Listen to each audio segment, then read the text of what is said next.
Hello, this is Matthew Robert Payne. This is the book Living a Life of Eternal Significance. This is chapter 15 of 20, and this chapter is called Why Solomon Still Carries Eternal Weight. Wow. It looks similar to chapter 14, isn't it? What was chapter 14 again? Chapter 14 was let me quickly check. What heaven What heaven actually. actually rewards. There's a little bit of similarity, but we'll see. So, why Solomon still carries eternal weight? I guess if earthly culture were responsible for writing King Solomon's story, it would probably end very differently. Many will probably reduce him to his failures, like they do for other biblical character. Others will focus exclusively on his wealth. Some will celebrate his success. Others will emphasize his compromises. And I guess the prosperity gospel teachers would like to preach King Solomon as if you're wise, you're going to have money as well, like in Solomon.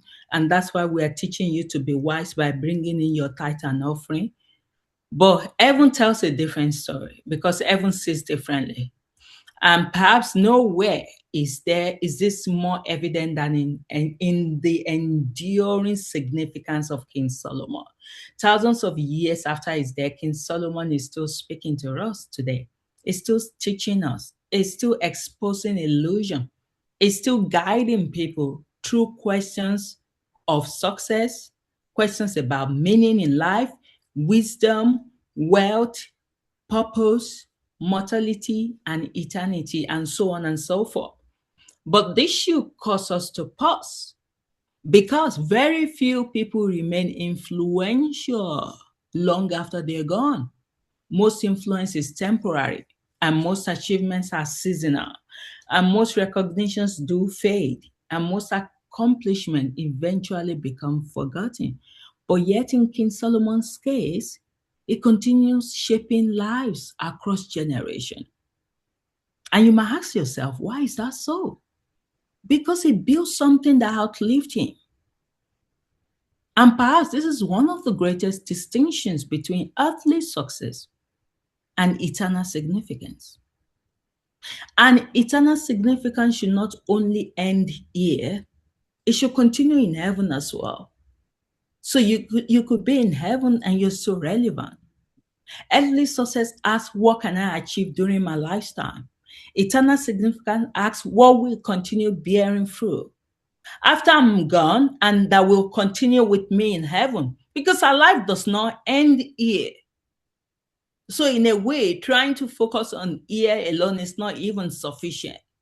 The person that you are needs to continue into your new life, and you need to continue to have an eternal significance wherever you are.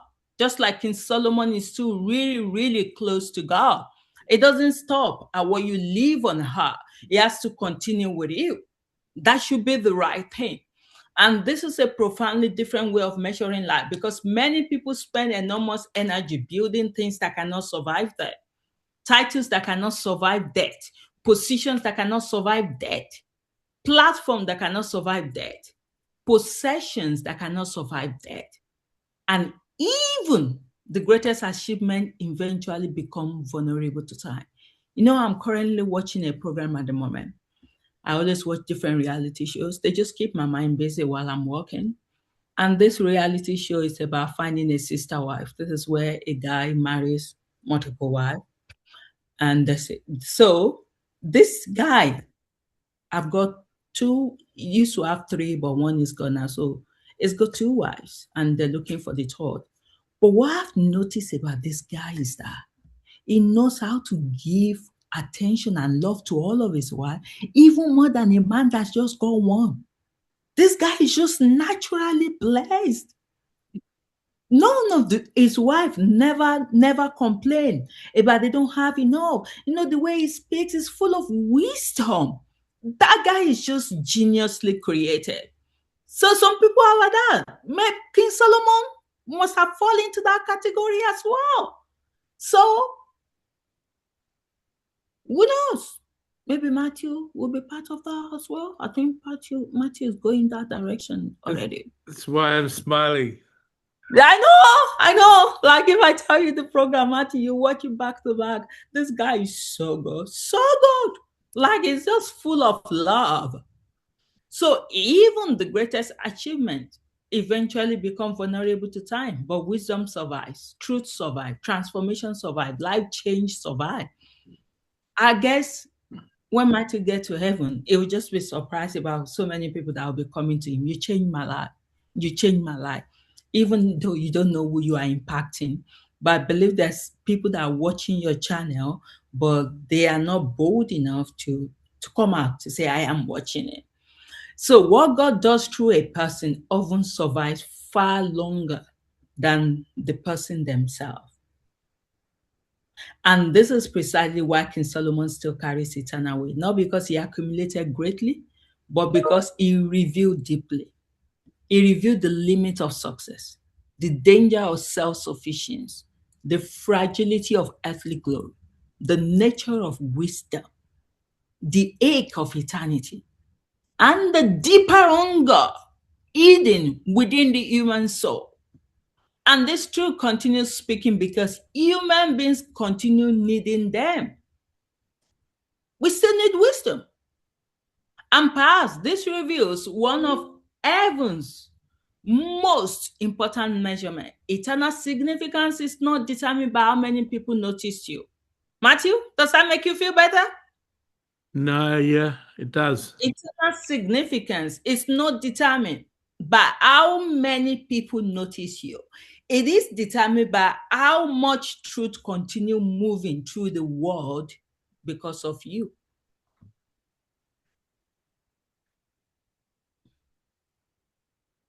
And that could be how many truths that continues moving through heaven as well because of you. And this is where many people misunderstand legacy because they imagine legacy as being remembered. But being remembered is not necessarily the same thing as being significant. History remembers many people. Not all of them change lives for the better. Everyone measures differently. Everyone asks, what did your life produce? Did it produce wisdom? Did it produce healing? Did it produce truth? Did it produce love? Did it produce transformation? Did it move people closer to God? And these questions reach deeper than visibility because visibility and significance are not the same thing. Look at, for instance, look at the difference between Queen Elizabeth and King Charles. No one will remember King Charles. I'm very sorry. But Queen Elizabeth will continue to remember her forever. And even though King Charles has got this position, it's not the same thing as significance because it's not respected.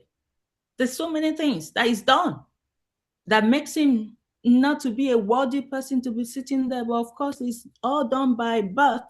So he was born into the family that I don't think he really fit in well with. But you understand what I mean? So visible people, many visible people carry little internal weight. And many hidden people carry enormous eternal weight. Do you hear, Matthew? Many visible people carry little internal weight. And many hidden people carry enormous eternal weight. You are hidden, Matthew, but you carry enormous eternal weight. I don't know why I keep addressing you with the message, but I think you need it. And is it that I'm throwing you under the bus or I'm addressing you directly, Matthew? So it will always be that one of the two. You've got me as a good illustration person to speak to and speak about. So perfectly. And King Solomon understood this increasingly as his life progressed. And this is one reason his writing became more reflective, more honest, more eternal in perspective.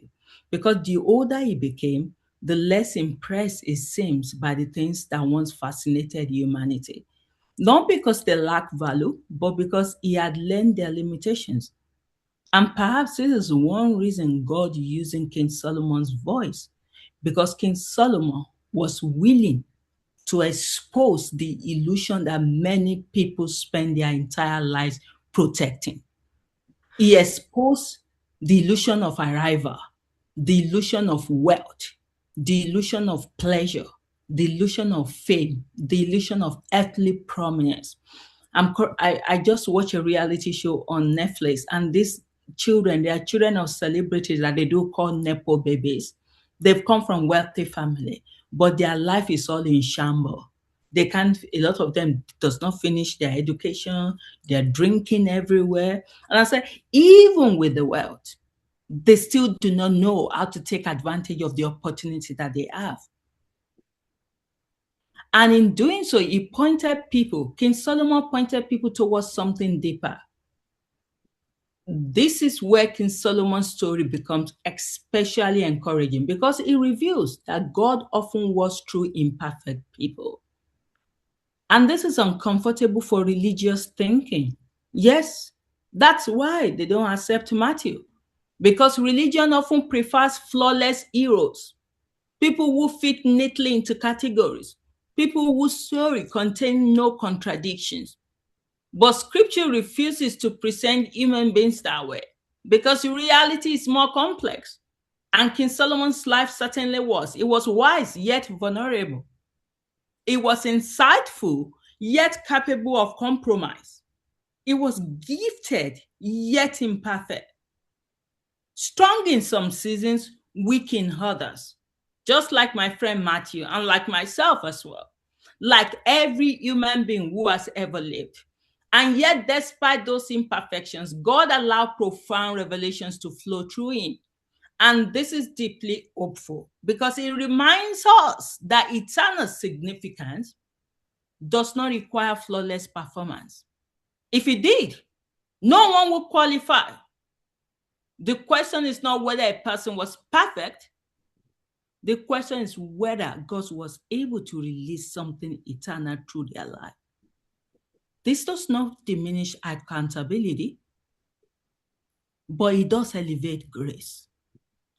All people that have been pointing to Matthew in heaven, especially the Christian audience, the fact that he struggled with sex addiction does not diminish his accountability, but it does elevate grace, that we are all there by the grace of God, because heaven sees beyond isolated moments.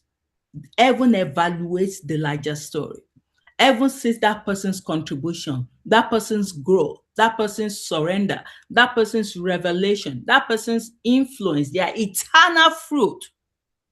And this is why King Solomon still carries honor, not because heaven ignored his failure, but because heaven also sees everything else. The wisdom, the revelation, the truth, the warnings, the insight, the consistency, the willingness. And this is one reason eternal significance matters more than flawless image. Image is fragile. Image depends upon perception. Image requires maintenance. Image often fears exposure. But eternal impact operates differently. Eternal impact is rooted in substance, in truth, in transformation, in what remains after appearance have disappeared. So, many people spend years protecting image while neglecting impact, protecting reputation while neglecting their character. They're protecting their perception while neglecting formation. And King Solomon's life quietly warns against this, because image is going to fade. Eventually, every public reputation will become irrelevant, but eternal fruit continues. The lives changed continue. The truth continues. The wisdom continues. And this is what King Solomon ultimately teaches us about significance. The purpose of life is not merely to be admired. It is to live beyond something that continues revealing God after you've gone. Something that outlives your applause, something that outlives trend, that outlives influence, that outlives the limitation of your own lifetime. And this is why everyone measures differently. Art asks, how successful were you? Everyone asks, what remains because you lived? Art asks, how many people knew your name? Everyone asks, how many people encounter truth through your life? Ed asks, how impressive were you? Everyone asks, how much eternal weight did your life carry? And this is why King Solomon still carries such significance today. Not because he achieved greatness, many people achieve greatness. Not because he accumulated wealth, many people accumulate wealth. Not because he possessed influence, many people possess influence, but because he released wisdom that continues illuminating human heart thousands of years after his earthly life ended. And so also, Matthew, you have released wisdom through your books. You've released the truth, just like you always say, my friend always wants to be specific about the number 219 books. You've released wisdom. You've released insight into the real relationship of God. You've released those insights that even people in heaven can learn from. And this is eternal weight. This is eternal significance. And perhaps that is the deepest lesson King Solomon leaves behind. The greatest lives are not those that simply succeed. They are those that continue bearing fruit long after they are gone. Whether they are popularly known or not, it does not matter. Because in heaven's eyes, the ultimate measure of a life is not what it accumulated. It is what it released into eternity. God bless. Okay, so do you know, it can be a very difficult life that we live. Many people spend a lot of their lifetime not even knowing who they are. So many people live a life on this earth and they get a job, they participate in a job, they try their best to keep their head above water, to pay the bills, to raise a family. But some people, though they be hard workers, though they work over 50 hours a week and spend 60 or 70 hours a week away from home, some people never come to fully realise who they are, what their life purpose was. They never come to have an understanding of God. They never have a relationship with God. They live in this purposeless, directionless, unmeaning, unfruitful life on earth. And that just describes such a high percentage of people. Sad. When Solomon shared and concluded that people should know God, know his commandments, and love mankind, that was a good conclusion. You would do very well. You would have achieved very well in life, knowing God, obeying his commandments, and loving other people. That would be a good place to be in life. That's the place I am. That's a place that I exist. I know God. God's a personal friend of mine. I know Jesus. Jesus is a very close friend of mine. I know the commandments of Jesus and how to operate them and how to live a life obeying them. And his commandments and his teachings help me to carry out my life in a disciplined way. Like Tolu mentioned, I've got all these books that I wrote, and not only have 30 to, well, I say about 40,000 people have been affected, because it's it's less than 1 in 10 people write a review for each of your books, and I've got 1,500 reviews. So I imagine that 40 or 50,000 people have read my books, could be even more. So that's like something that goes on eternally. I've changed people's hearts. And I said in the earlier chapter, you want to concentrate on developing your relationship with God and blessing God, and you can bless God through blessing other people. So when you've got a life of blessing other people, it can be a prosperous life, and it can be a successful life spiritually. And that's where musicians and actors do well. They bless other people's lives. Musicians probably produce about 12 songs a year that affect people and change people and mold people and transform people. Actors do 1 to 2 movies a year. I can't say that watching a film actually changes you as much as a musician's whole album, but I can say they have uh, an effect. So, can you imagine being a person who influenced centuries? Can you imagine being a person like Solomon who wrote things down and had your words transform other people? And he does continue to transform people. Imagine being the Apostle Paul, who wrote a third of the New Testament.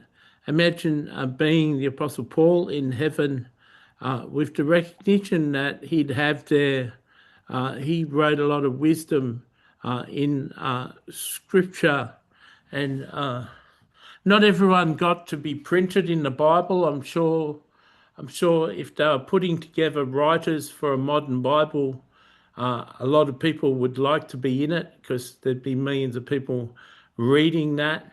But it's not so important who you influence on earth. It really comes down to how you influence God. Uh, are you going to be someone who makes an influence on God by the way you influence other people? Are you going to touch God's heart? Is a person who's hurting gonna hear your deliverance, gonna hear your counseling, gonna hear your voice, and are you gonna listen to a person who's hurting? Are you gonna feed a person who's hungry? Are you gonna give clothes to someone who needs clothes? Are you gonna pay a bill of someone who needs a bill paid? Are you going to be more than yourself? Are you going to live a life where your love flows outward like a stream is has an income stream and an outgoing stream? Are you going to be somewhere where water flows into but water doesn't flow out? So you're going to be a dead sea, or you're going to be a living stream? Are you going to have something that flows in and something that flows out?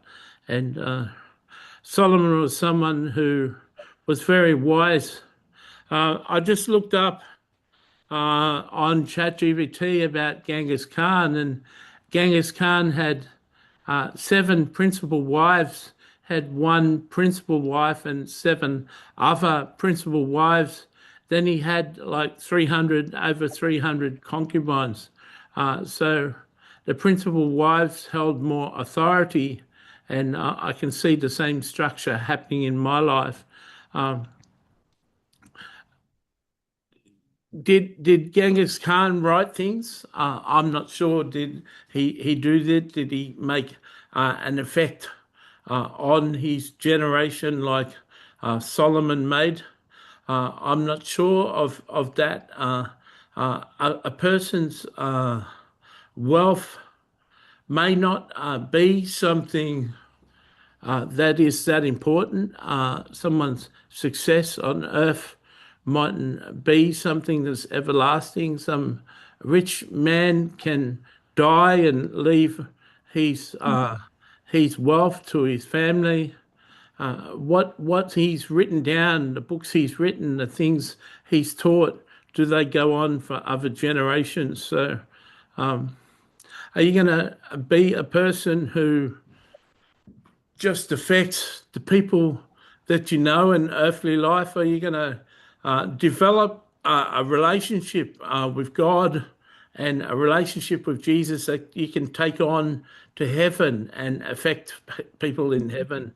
Is your gift that you've practiced on earth going to carry on in heaven? Are you going to have something, possess something that carries eternal weight?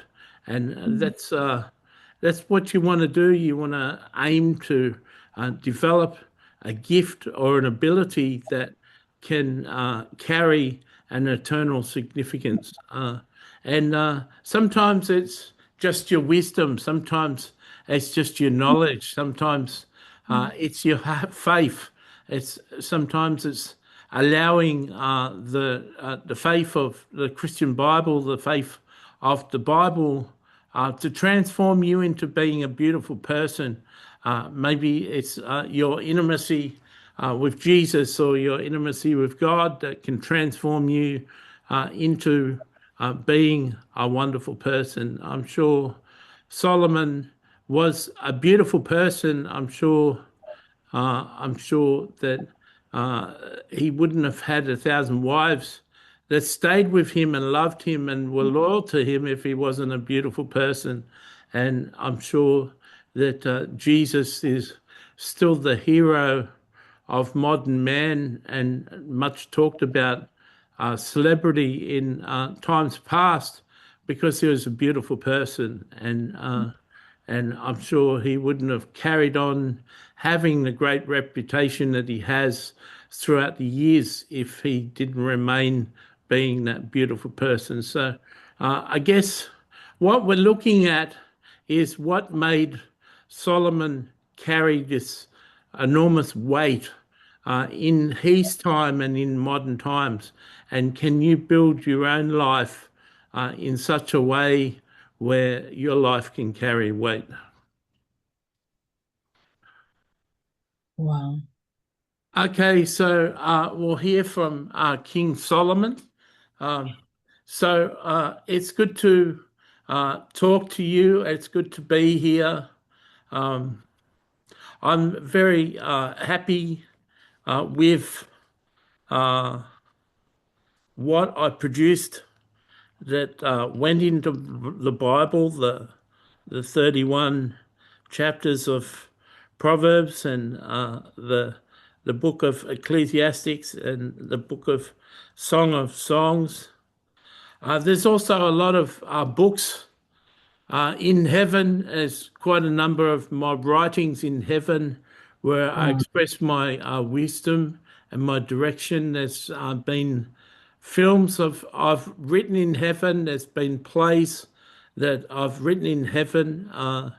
Heaven's culture is centered around some of the writings and some of the things I've done. And one of the keys, in life, you may come to terms with is how can I better affect other people? How can I use my giftings and my abilities to affect people in a wonderful way? If you see a woman struggling to carry groceries over a road, do you just watch her struggle or do you run up to her and help her with the groceries and say, where can I take this to? If you see a person who's poor on the side of the road begging with a sign saying, I'm homeless, please help, do you allow that sign to affect you? Do you actually read that sign and give that person money? When a person in your community needs money to pay a power bill because their husband gambled all the money or their husband drank all the money, have you got the type of personality that wife would ask for help? Are you that sort of person, or don't you ever have people ask you for money? And what story does that tell you? Why do some people always get asked for money, and why aren't you being asked for money? What's different about you? What hope can people not see in you? Are you ready to transform yourself? Are you ready to become someone different? Is your mark that you're leaving the mark that says "Don't approach me, I'm not going to help you," or is the mark you're leaving is "I'm available, I'm a person full of love, I can help you"? Is what vibe do you send out to other people? Um, I I lived a tremendous life when I lived a life, but I also live an amazing life in heaven. I've drawn really close to God, and I minister. My chief purpose in heaven is being a friend of God and allowing God to express His emotions. And my wives all minister. They still serve me. They still love me. They still minister to thousands of people each week, and but this whole book isn't about me. It's about you processing your life and changing your life and developing into someone who has eternal significance, and not just significance for today, not just significance in today's world, just not significance here and now while you live, but developing into a person that can have eternal significance in heaven, someone that can go on and help and heal. And someone like Taylor Swift, if she's a good musician, she can go on and record songs and go on and change people's lives in heaven. But perhaps she wants to try her hand at acting. Perhaps she wants to become a playwright. Perhaps she wants to direct films, or do something else besides just being a singer. When finances aren't needed, and you haven't got the pressure of bills and pressure of buying houses and real estate taxes and capital gains taxes and all sorts of taxes that our earthly governments charge us. If time and money wasn't a problem, would she transform and do other things with her life besides singing? So, how are you prepared? What Mm. what gifts have you got? What talents have you got? What things would you like to develop? Could you develop the gift of prophecy so you could walk up to people and tell them things about their current life and tell them things about their future that God has for them? Would you like to do that in heaven? Would you like to bless people and encourage people in heaven? Why not learn that gift here? Why not learn to do that here and get some practice in that? Are you a good cook? Perhaps you can become a chef in heaven. So think of things that you'd like to do in heaven. Um, Matthew and Tolu have got a book called Heaven Reframed, and it's book 1 to 4. And perhaps you can learn about heaven and start to discipline yourself and change your life on earth, so that you can become someone who can be used in the perfection of heaven. Amen. Thank you, King Solomon. Wow.